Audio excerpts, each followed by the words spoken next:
Thanks for joining us today. Thank you for having me. Such a pleasure.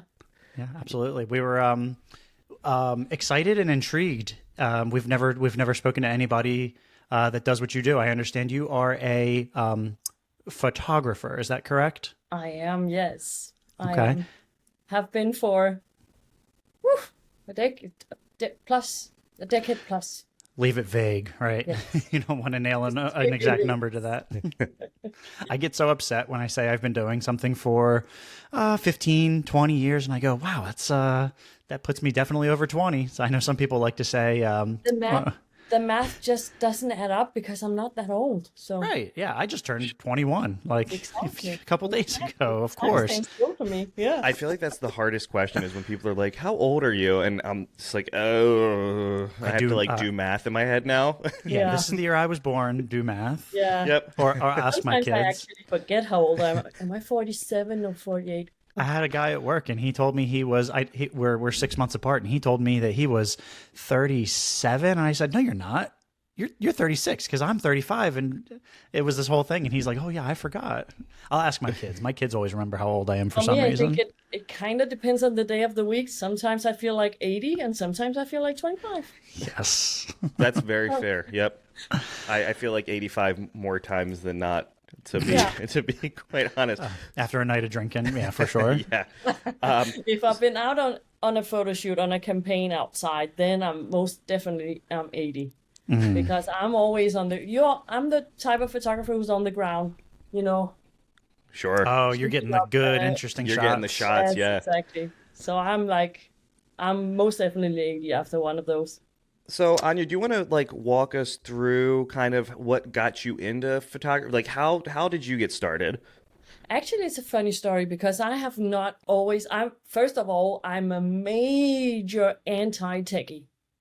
I cannot read a manual if my life depended on it. Truly, I have to read the same page 5 times, and I still don't understand anything of it. So. I was in an office for 20 plus something years in customer relations, customer service, all that. And then a friend of mine asked, he had an exhibition he was going to promote. So he asked, could you take a portrait of me? I'm like, no. And he's like, okay, why not? Because I have actually no previous experience with anything other than my little pocket camera and my dog. That was about my photography experience. But he made a point. He said, you know what, it's better that if you do it, then I do it with, my phone as a selfie, both quality wise, but also quality in the eyes of the beholder, really. Mm-hmm. I'm like, okay, let's go. But then I'm the boss of everything. He was very stereotypical, very bald, overly tattooed, very rough to look at, like the gangster type almost. That's fair. Right? So Sure. I'm like, I don't want to go down that path because that's so obvious. So let's put you in a suit. Let's just roll up the sleeves of the shirt, take the jacket over the shoulder, and go somewhere where it's not concrete and rough, where it's more arches and nice architecture. So we did that in the old town of Copenhagen. And the only thing I had to work with was filters from Instagram, really. That was the time back then. That was what I had. So I just did that, and people really took it to heart and gave me some positive feedback. I actually thought it was fun being the boss, finding locations, and that kind of started something, a little spark within. And then I searched on Facebook for people who wanted to just let me take the portrait. And I found this guy who had an old Volkswagen, the old bubble. Mm-hmm. And that was a special shade of dusty blue, and he had to sell it. And at that time it was autumn. So the forest was yellow and orangey. So bring your car out to this archways with trees in orange and yellow, and then park in the middle. And we made some very cool stuff there.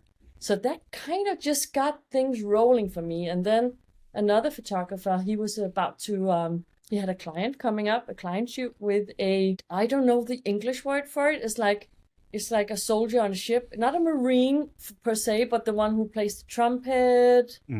I don't know the function. Anyway, he was quitting his job and really wanted to have himself portrayed with his trumpet and his uniform in the area where all the battleships are in Copenhagen and all that. So he invited me along, and he said, you know what, you can just, take your camera and go on the side and do a little shooting on your own while I do the official shooting. And I did that. I actually unwrapped my camera on the spot. I'm like, okay, what does this button do? Okay, that kind of meddles with the light, and okay, so they interact. Oh, I knew nothing. I just point and click and trial and error. I've heard with your from your experience of reading directions, right, or reading the manuals for it. Yes, exactly. And he actually came over, took a look at my setting. He's like, "What the beep are you doing with those settings? You're not gonna get anything good with that." I'm like, I think it's pretty. What? It's fine. And then after he said, okay, you actually got some decent shots in, send them to me and I will send them collectively to the client and see what he chooses. And he has never forgotten that episode, and he has never done it again, because the client chose 8 photos and 5 of them were mine. So I did something, and that kind of inspired me to just evolve, just see, okay, what genre do I really like and what doesn't interest me really. And I quickly found out that something with a healthy portion of creativity, that's my playground, like beauty with all the cosmetics and the colors and the textures and light possibilities, or fashion, really for the same reason, but just with the wardrobe. That is the wardrobe, that's the star and the hero of the show, and just get that to really, really shine. So that's my favorite genres to do. But at that time, if you have told me, oh, you're a portrait photographer, I would have been offended, because I know I'm fashion and beauty. That was not, portraits for me was not too fancy. It was not fancy enough at the time. Now it's a whole different ballgame, because I actually found out that portraits is the hardest thing to shoot. You have so many people who have so many insecurities, and you need to portray them so they like what they see. That is a skill. I like that. Also to get them relaxed, to really, because when they're relaxed, magic just happens by itself, really. It seems like you have to almost be a director for almost like a movie, setting the scene, the feeling, the mood, the facial features.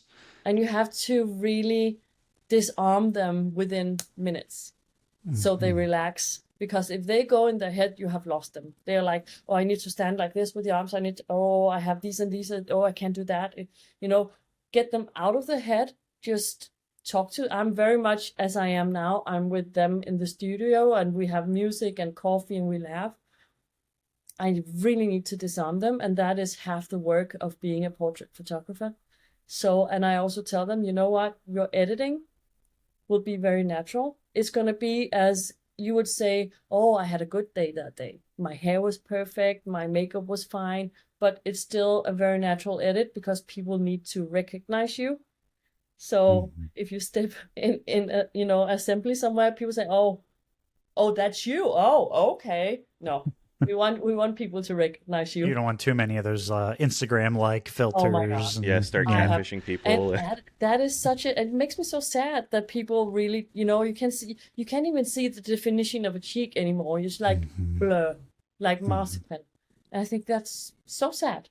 Yeah, it's sad. I always look at it and I go, if I see somebody's pictures, I'll say, I want to see pictures that they've been tagged in, that they haven't doctored up themselves, because I want to see what they really look like.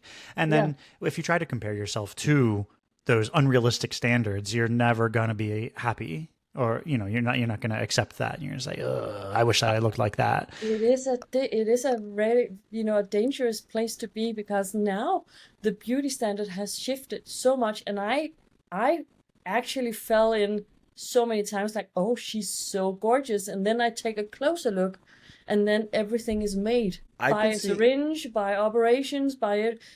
Not many people age gracefully anymore, and that's a shame.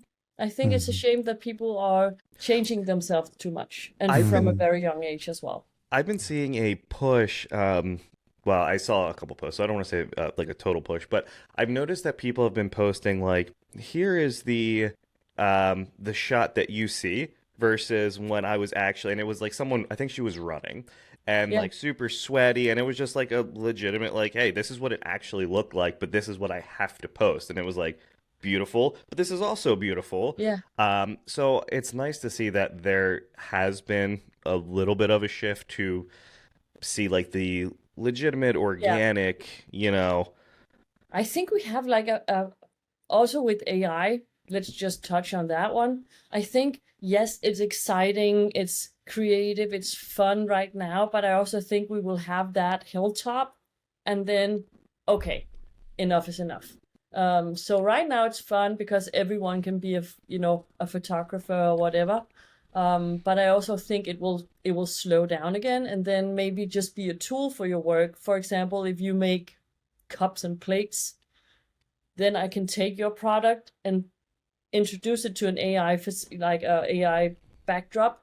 But I think all the fake, the models and all that, that will slow down again. It almost makes me think of like CGI climbed. I'm a huge Star Wars fan, so there was CGI used in the original movies and then in the prequels, but then it started to go over the top. Everything Hmm. was CGI, and people Yeah. didn't appreciate it anymore. I No. mean, because they were doing it just for the sake of doing something cool. Yeah. Then there was, I don't know, in the last decade or so, just hey, let's bring it all back to real life practical effects, and then doctor a little bit here and there, just like you're saying, use it as a Yes. tool to refine something that's already been kind of made Exactly. for a movie. Yeah, I think it's a good tool. I think that it is. I think it was Gary Vee mentioned using it for like his business is he'll kind of take what they're doing and try to use it as a way to kind of help with the growth, but not as the all. Essentially, like, hey, how can if I take this red wine or whatever, how can you elevate my sales using this? So I think using it Yeah. as a tool, but some people are just like 100% dependent on it. I saw now Instagram has like you can create like an AI avatar and you can Oh. create a whole like AI based page, and that's just wild to Oh. me. So yeah, like it's like hey, I want to talk about like I do video game stuff or whatever, and it'll create like an AI avatar for you in a page, and I think it tells people that it's AI, but like that's wild to me. Yeah. And that doesn't seem, I mean, it's 100% like not authentic in a way No. because it's not who the individual really is. But I think It's using it as a tool it is cool. it's so Yeah. much the low hanging fruit too. Like if I could spend hours and hours and hours on something and make something nice, that sounds fine. But then if I could just spend 4 minutes and make something probably better than what I was going to make on my own, yeah, that's. I don't know why I would pick the more difficult, maybe not as good option. But I think it will come to the point, for example, I hope it will come to the point where people say, okay, this is AI. It's not well, thought of. It's not that great. That people know it's AI. Some can be a little bit embarrassed. That's okay. I made it by ChatGPT or Hmm. whatever. But if I can get this perfect image of whatever it may be, fashion campaign in AI, but Anya, she can do it in real life. She can do the real thing similar to that. I think I'm gonna pay for the craft because then I have no trouble. People won't look at me funny. Everything will be made, from the craft of photography. Well, So and I hope it will come to that. Me I Back too. to think that. I Yeah. think too, like with using AI, it's still nice to have. I know a lot of people hate the human interaction, but we were, for example, like messing around with like let's try to make a new logo through Yeah. ChatGPT, and we were like, hey, take our logo and do this and add that, and I mean, we were doing that for like 7, 8 hours. Well, if we would have just worked with a graphic designer, we could have been like, hey, this is exactly what we're looking for. Yeah. And, you know, they would have been like, oh, okay, cool. I'll get it and get it back to you. And then like, I literally, like, we sat there for hours trying to Yeah. get it perfect. And, you know, Render it's, new image with forwards hat and backwards hat Yeah. and and like little commands like that, it just couldn't get right. So we 100% tried it just to see. And it wasn't like ever something we were gonna like actually use, but we were just messing around one day. But Yeah. we spent hours on that. So I think having that interaction, I hopefully people still see the value in that. For example, I used ChatGPT as a tool. I've been here in Spain for a month now. I have a flat here. I am based in Copenhagen, and I also am based in Malaga. Almost this year has been 50-50, but usually it's like more 70-30. Anyway, I had a lot of shoots planned, but you know, then stuff changes, get shifted and canceled and moved around. So all of a sudden I was like, huh, then what? Now I'm here, so what shall I do? Oh, let me write an ebook, an idea I had. Why don't I just do that?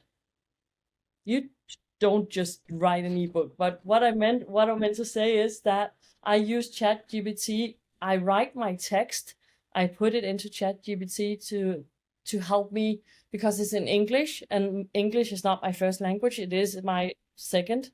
So that really helps me to get, you know, the wording right, or maybe change this word to this word, and also in the phrases for photography. I know the Danish phrases, but I'm not sure always about the English ones.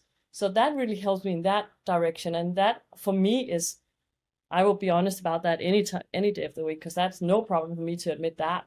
sure. I think it's no different than using a real life person editor, except Exactly. it's on your own terms. So you still have, you could almost say that you still have complete creative control of it. Yeah. Because I still just take what I want from it, and I also still go in and I proofread everything of it, and then change it to be what I want, and maybe shift something, change something. But I use it as a tool, and that is so helpful. Like, I would never have written an ebook if it wasn't for those really helpful tools. Also Canva, for example, for the graphical stuff. I love that. Canva's Hands amazing. down. Yeah, the hands down, that's amazing. We So I'm soon releasing my ebook. It's getting proofread by people now. So That's exciting. Yeah. And that, I think ChatGPT or any sort of like AI, you know, so is great for stuff like that. Like I've used it for emails when I'm reaching out to people to come on the show, because I knew it could, like, hey, here's kind of what I have in my head. This is my idea. Help me put it to paper, yeah, essentially. And you know, it's been great for stuff like that. And then it also helps us save time, so that way we can then focus on, you know, getting other things right, or working on this or doing that. I'm 100%. You know, I've even used it to help me write a performance review before at For work. Yeah. Yeah. Oh, I use it for work all the but time. also, how much do you know about photography? So that also could help you. What should I ask a photographer when I know nothing about photography? And those Right. questions I sent you may or may not have been generated by Some form of AI. but maybe. So you mentioned you were in Spain. Yeah. So can you kind of tell us about that journey and you know, why you're there? Actually, I fell in love with Spain when I have one of my best friends move here. Although he lives in Mallorca, and Mallorca is an island, which is kind of quickly seen. You kind of can go through that in a couple of days. So I'm like, if I wanted a flat, would it be in an island? And no, me and my husband, we talked it over. It was like, plus it's like a plus, you know, 50% increase of prices on living there everywhere. So everything. So we really wanted like a vacation place, but then because we like the idea of just taking the computer, booking a plane ticket and just go, right? Having everything here, no need for a suitcase. But then I was like, okay, but in Denmark it's quite rainy. The weather is very unstable always. The Danish summer until now has been 1.5 months with rain every day, almost every day. I can never predict a outdoor campaign. At least 50% of the time you have to cancel or postpone. That's it. So I'm like, what if I did that here in Spain? What if I take the client's stuff with me and then just shoot it with models here? Because now I have a good network of, I work together with a modeling agency and have some models outside an agency and makeup artists. So I have a good network, and I know my areas around the coastline here. So I know, locations. So I can really present them with high-end photos, blue skies and sunshine, because sunshine bounced back from a reflector just give fabric and makeup and skin that exclusive glow. And I've heard also that I've also heard that overcast is nice to shoot in as well. As far as lighting goes, you have more customization, more control. If you want that soft light, yes, but I do the dangerous stuff. I do the things that everyone else fear, because the worst fear of photography is a harsh midday sun that will give you the shadowy panda eyes and the very dark shadows. I'm embracing that with my sun bouncer. Like, bring it, because I love what I can create with it. Yeah. So if you take a look at my Instagram, you also see that is the main thing on my feed is the harsh sun. Yeah, I'm actually going through. I love an overcast day, but I really love shaping the light with. Sure. Well, good to do something that maybe not everybody else is doing as well. Set you apart. Yeah, it's hard for I don't envy the model, because that bouncer, once it hit your eyes, it is blinding. So they have to be tough cookies. I can only imagine. I have real sensitive eyes. I've been to the eye doctor like twice in my entire life, and my wife yells at me all the time for it. But when I was little, and this has been forever, the eye doctor put light in my eyes, and he says, "All right, open your eyes up," and I couldn't. I was just so sensitive, and it probably scarred. I don't want to say traumatized. I'm okay, but like I don't want to go back to the eye doctor now. It's almost like people are scared to go to the dentist. I'm almost scared to go to the eye doctor. But same thing when people say, "All right, everybody smile for the picture," I'm just like, that's the spot that puts me right there. I can't really open my eyes up. Then you should come to me, and I will promise you a good portrait. Yeah. I'd love to get out. Imagine that with the strength of the sun on a sun bouncer. That will just kill you right off. Yeah, I'm sure. I'll be wearing sunglasses. Yes. Well, Anja, I'm looking through your Instagram right now, and these pictures are incredible. But there's specifically one, and I don't know if it says "Let's play in the sun," and there's like a little light beam almost coming down on the model's face. Is that how long back are you? I'm sorry. How long back in time are you? 13 weeks. It says a series where I used the early morning sun in Spain as backlight for a cool effect, and the lighting in this is just that's it. Yes, yeah. Okay.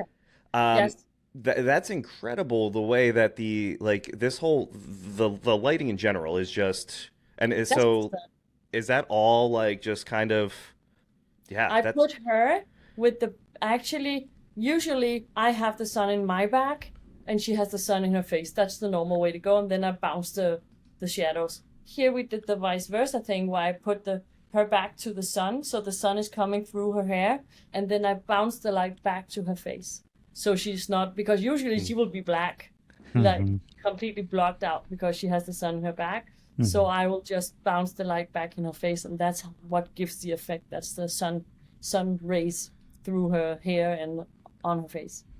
Wow. It looks like Michael Bay has a lot of the lens flare in his movies. You ever see that's what that reminds me of, the little light shining through.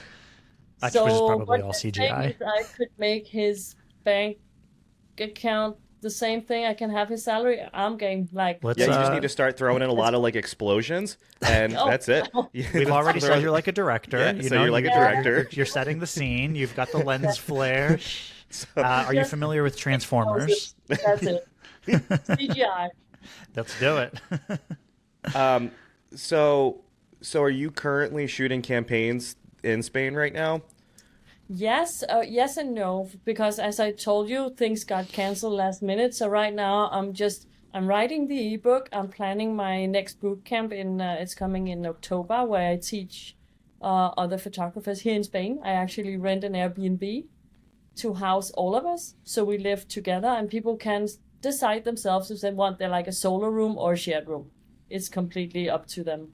And then I teach them in the mornings, and I have photo shoot plans every afternoon. And then of course there's time off as well, so they can enjoy Spain. It is Spain. So that is a magical week. Oh my God, to see the sense of community that comes within instantly, actually. The sense of community, everyone helps each other, to see people's self-esteem grow when because I'm just nudging them. I'm on their side, so they can ask me anything, and I will be their wing woman every step of the way if they need me to, and I will teach them what they need to know to make the same images. I actually also teach the ones you just spoke about from Instagram. That sounds like an experience. So you said it's a whole week long. It's 8 days, and it's amazing. So I have like one full day off where they can go and do what they want. Some they go sightseeing, some they just stay by the pool and just have a nice time and a glass of sangria. But also some will go out and find a model on their own and just practice what they've just learned throughout the week. So it's a great week. And just to see the self-esteem grow with them when they see what they're capable of, just with a little nudge from me. And then once the self-esteem grows, they dare to do more. They dare to dream big. They dare to, take chances. And that really shows in the photography instantly, really. That is magical for me as the teacher to stand back. It's like, I knew that. I knew what was going to happen. You just have to see it for yourself. I feel too, that's something that you can't. Sure, you can go on YouTube and get learn 5 photography tips in a minute or less, but that experience you're not going to be able to duplicate or replicate online at all. To pat my own back, and I know in America you're allowed to do that. In Denmark you're not. We have something called jantelov. Have you heard of that? We have not. Do explain. Okay, jantelov is an unwritten rule everywhere in Denmark where you don't think you are anything better than your next person. You can't speak proudly of yourself or be proud of what you achieved, or just tone it down a notch, okay? Mm-hmm. Stay humble. Stay humble. Don't think you're anything more than your neighbor, ever.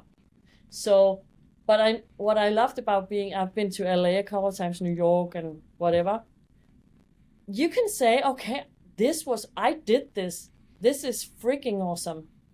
I did good here. You're allowed to do that. And that's what I love. Yeah. That's what I love about the States.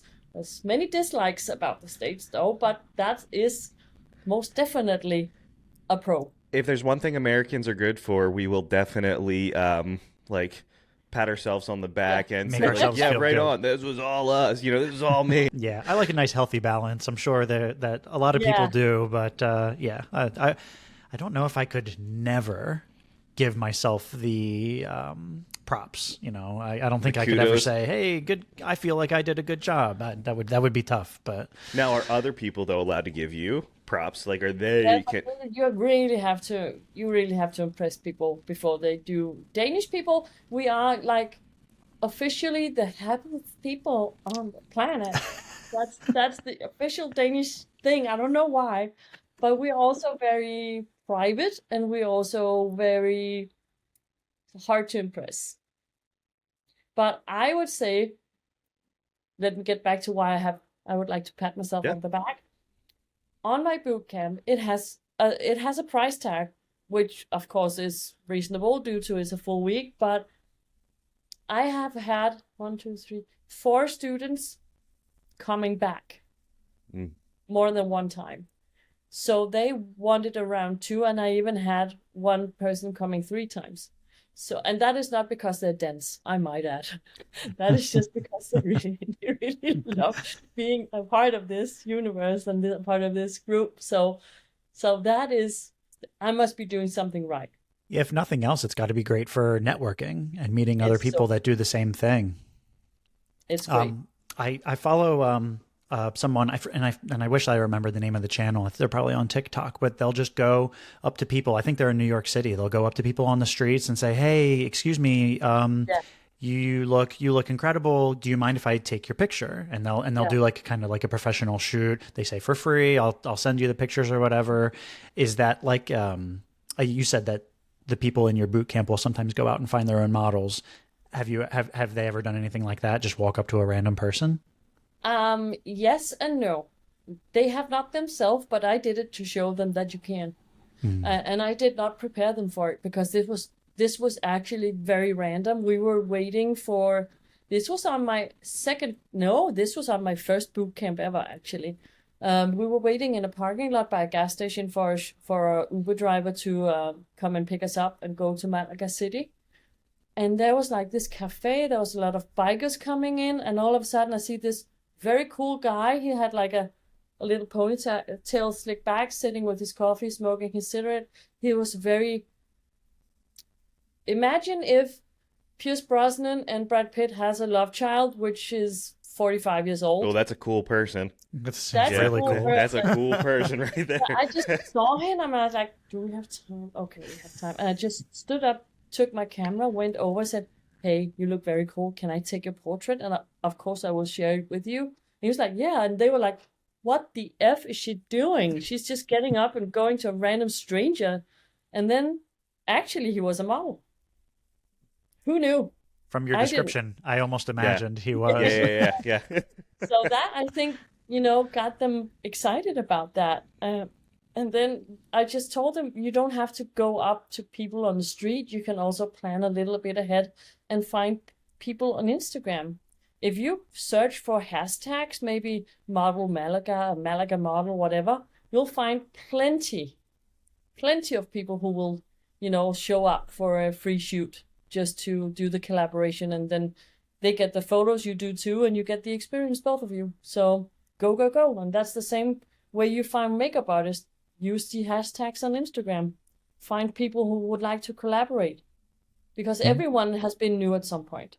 Also makeup artists. So why not lift each other up and create something together? If we've learned anything, it's that everybody loves a team up. Yes, Good exactly. collab. That brings me back to your question about if I shoot campaigns while I'm here right now. I'm not shooting a campaign, but on Thursday I have a creative shoot myself, because photography is a muscle that you need to exercise. And I need to, exercise my photography. I also need to exercise my creativity and just the whole process, also with the planning, executing, and the post. So I have actually a model shoot on Thursday with a horse, also a model. Not the horse is not the solo model. There's also a model there. Oh, I thought you were saying that the horse is also a model. The horse a is model the model. horse. A little difficult to direct, right? Oh, there's a saying that never shoot with kids or animals. Sure. Wow. Yeah, Let's see. unpredictable. I would like to do that. Like, imagine that Zendaya frequency campaign feeling, where it's like very fashionable with a big skirt and the sun and leaning in on the horse, and that's the vibe I'm going for.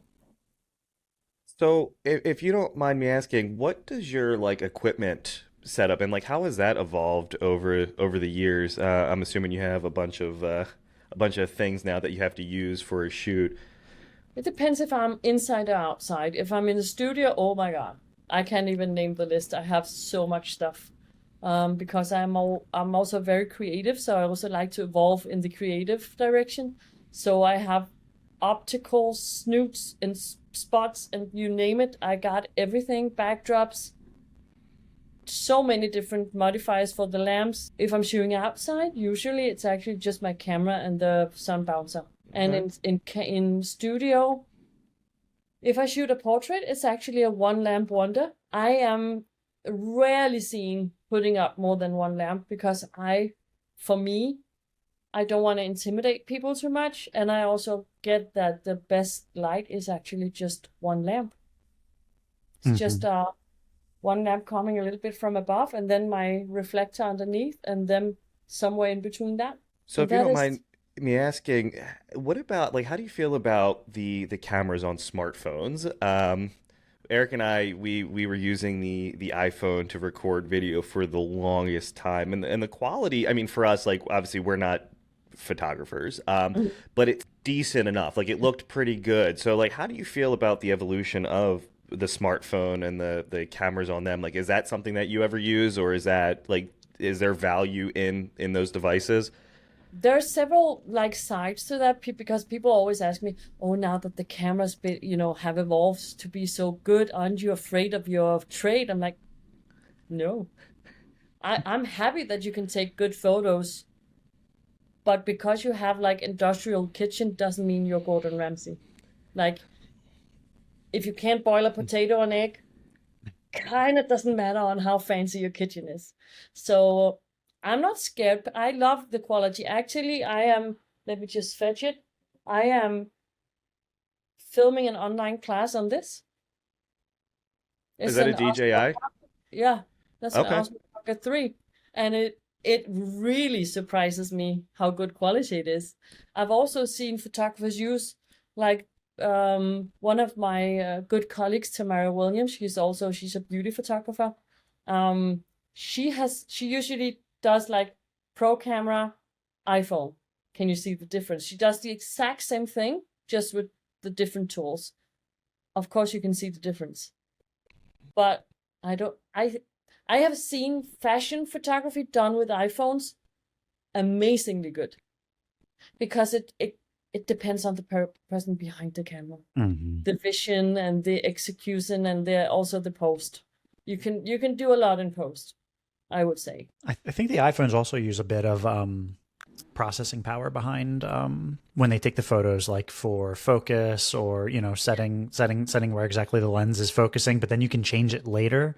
So I'm not sure Yeah. how it does all that stuff. But I know that my uncle at one time he went through a phase where he was doing photography and he was even developing the pictures like in his basement. He had a little dark Yeah. room and everything. And he said, I know that you could effectively get like what the Instagram filters do with just like tints, but you could do Yeah. that with the way that you develop the photos. Have Yeah. do you do any of that stuff yourself, or is there just tricks that you can use to make it look a different way?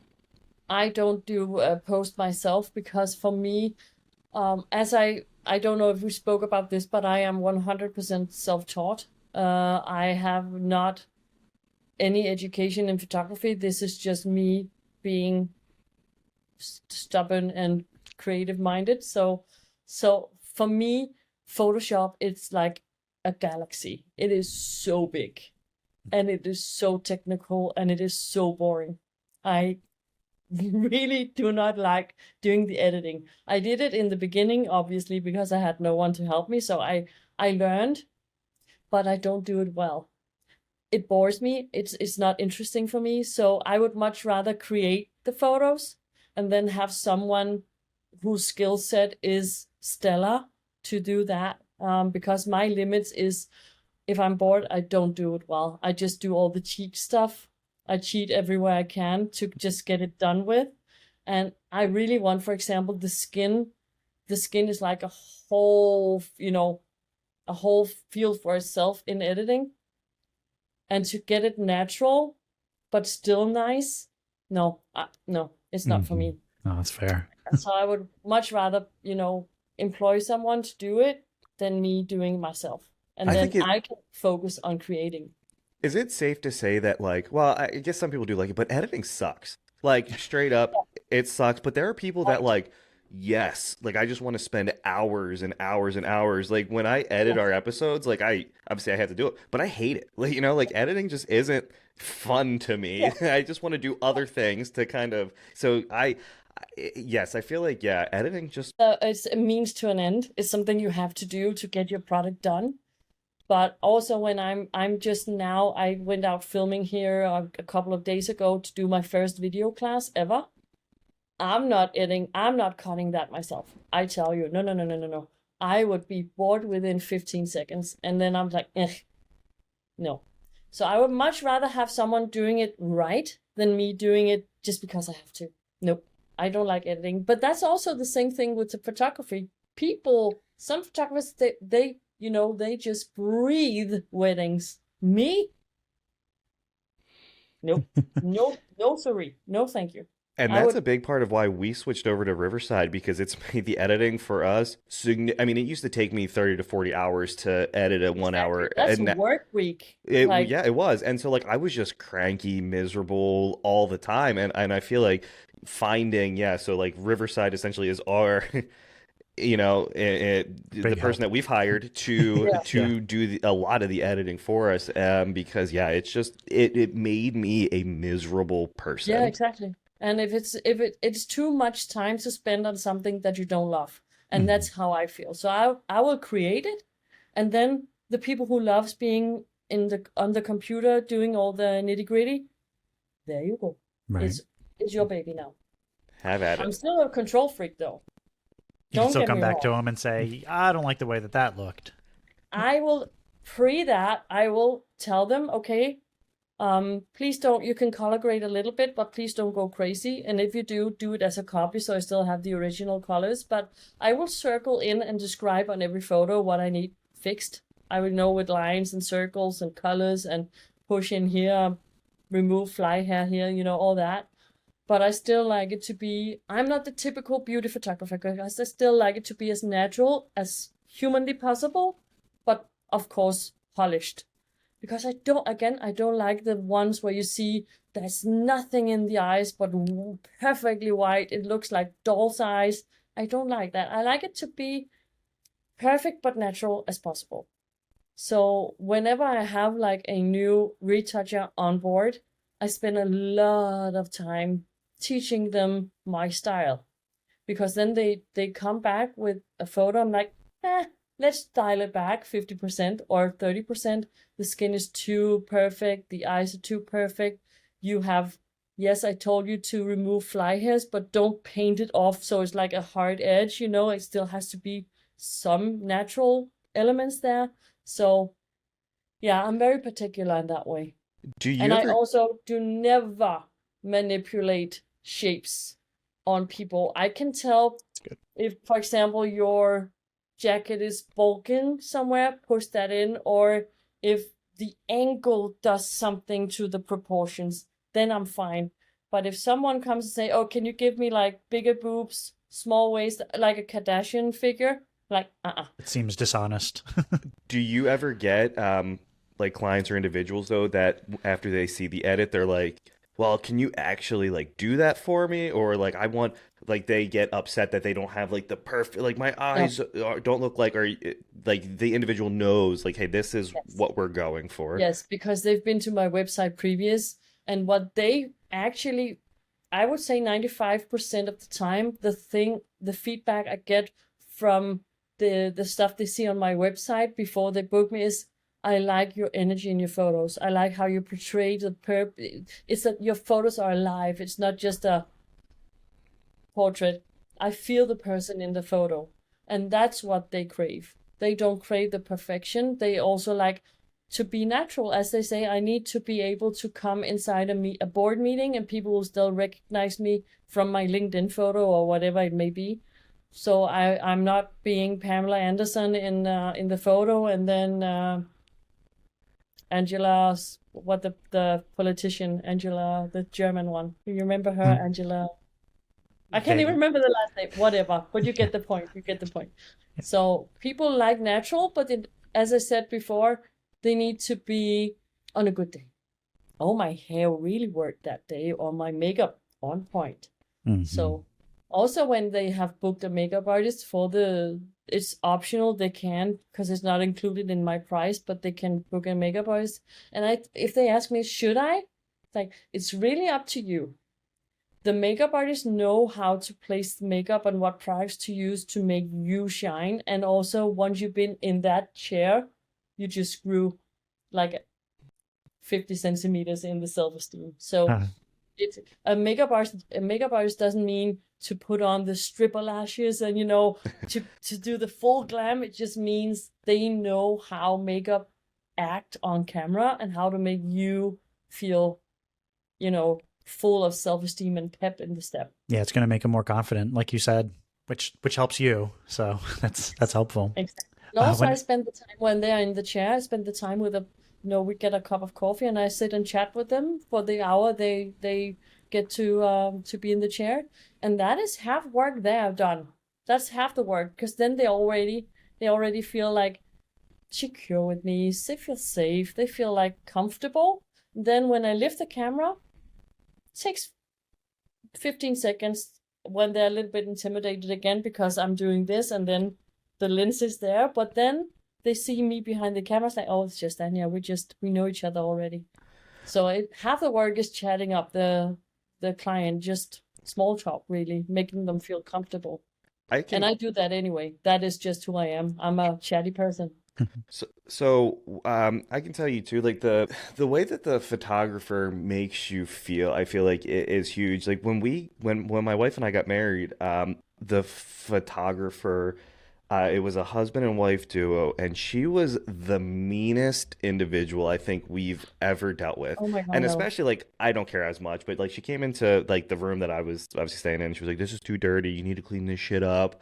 And it's like, okay, cool, like I get it, like, but then like she said something to my wife, and it was I can't remember what she said, but it was mean. It was mean, and it made Jenna like uncomfortable, and it Yeah. was one of those things like, but we're paying you to kind of to take pictures Yeah. of our special day. That is a big day to ruin just by being a She was a a-hole. nasty individual, and it definitely to the point where it's like, well, if we ever use anyone, we won't use them again.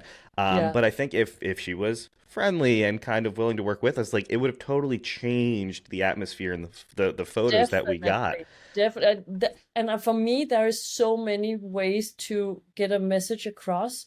If she really think that is too dirty or whatever, just say, okay, let's just tidy up real quick so it doesn't portray in the photos. It could have been said like that. Mhm. And it was Not like there was like like I blatantly had like or my suit pants or tux pants on the bed or something. It was like, all right, just tell me to move them. Like I can do yeah, whatever. that's But always in the frame. Let's just put them aside or whatever. Like, oh my God. Yeah, Anya, I heard you say that some people are good for, that, oh, I'll want to do a wedding, or they live for weddings. It sounds like you don't share that same desire I at do. all. No, no, I no, no. I have to assume it would be terrible. I mean, you might have some good ones, but um, For me, bridezillas are a real thing. So it's I don't want actually, to yeah, be I stepping haven't met on. them. I haven't met the bridezillas though. I just I think, oh, people will kill me now. I think weddings are boring. There, I said it. No, I don't. Exclamation point. I think it's a happy day. For a photographer point of view, it's boring. The churches in Denmark, as I said, the weather is kind of all a lot of gray and a lot of rain. We have our moments, don't get me wrong, but the churches in Denmark are also very dark and, gothic almost. So the lighting in there are always crap. So it really pushes, you really need to know your camera, and you get one shot. That's it. You get one walk up the aisle and one ceremony. You can't do it over. You can't redo it.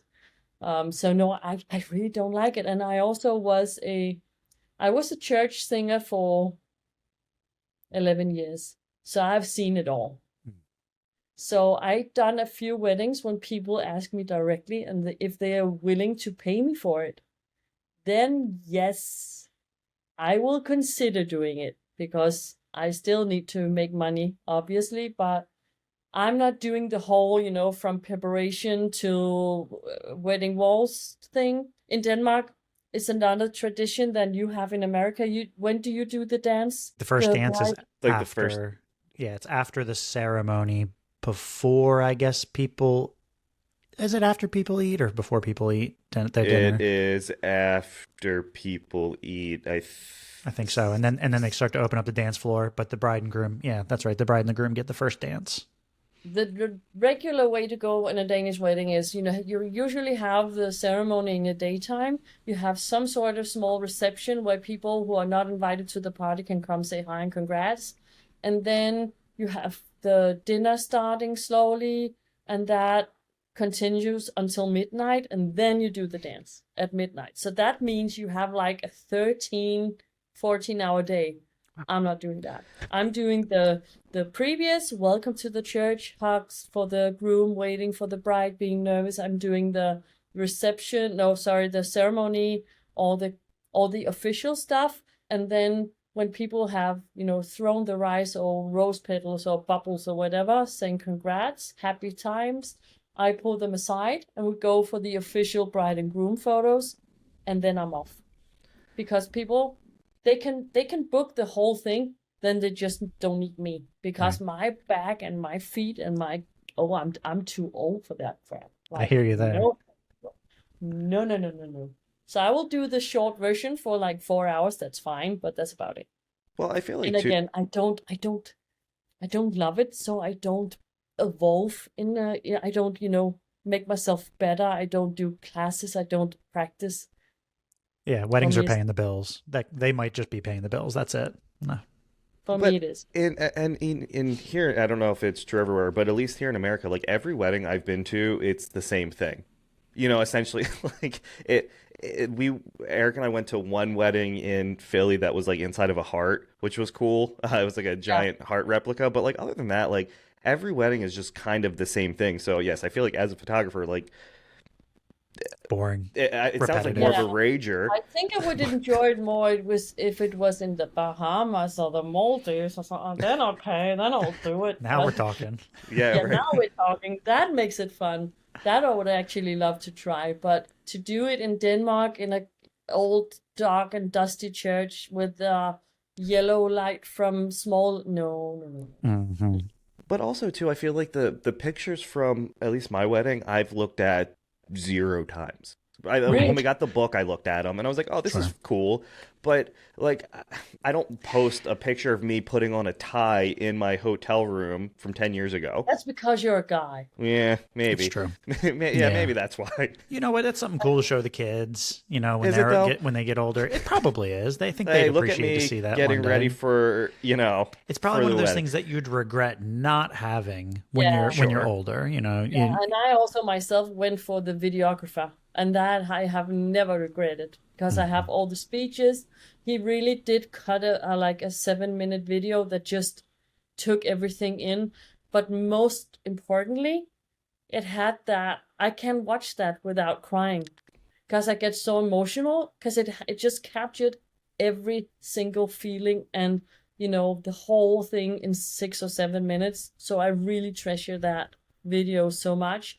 And I also think if you post your photos, it will be probably like, oh, this is a 10-year anniversary thing post if you use it. And sure. For me, if I were in your shoes, I would get back to that vibe of that a-hole woman. That would just, when I see the photos, that would just put me right back to the things, how she behaved. Her. Yeah. Yeah. I will. We still talk about her. I mean, literally 10 years later, we'll still like, hey, do you remember how horrible of an individual she was?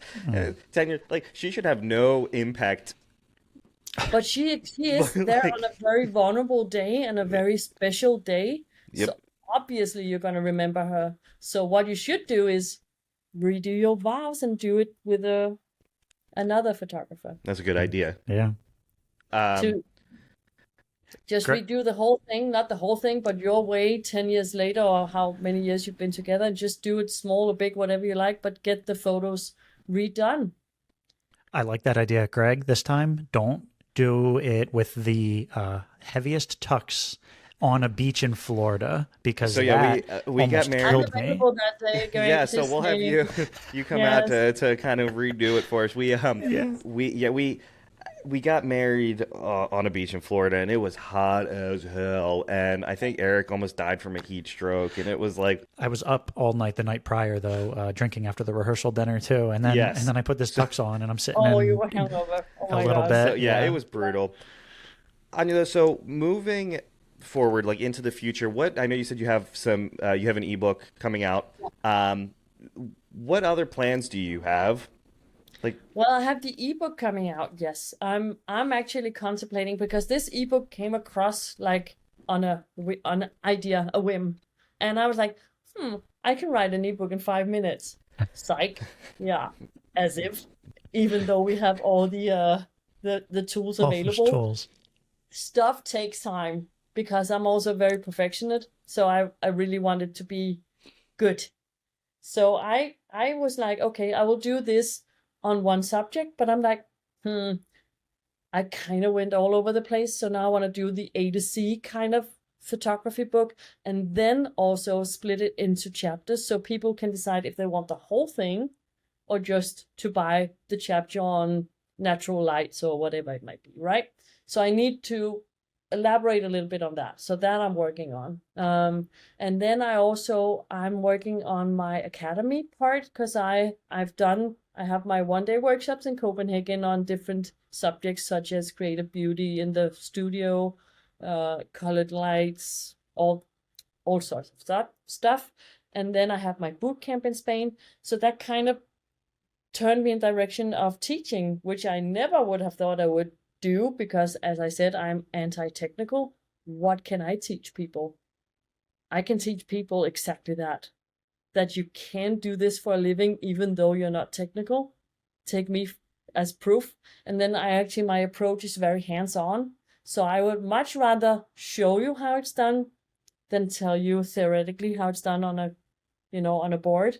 So I will take you in the field and show you one-on-one. This is how you do it. Go.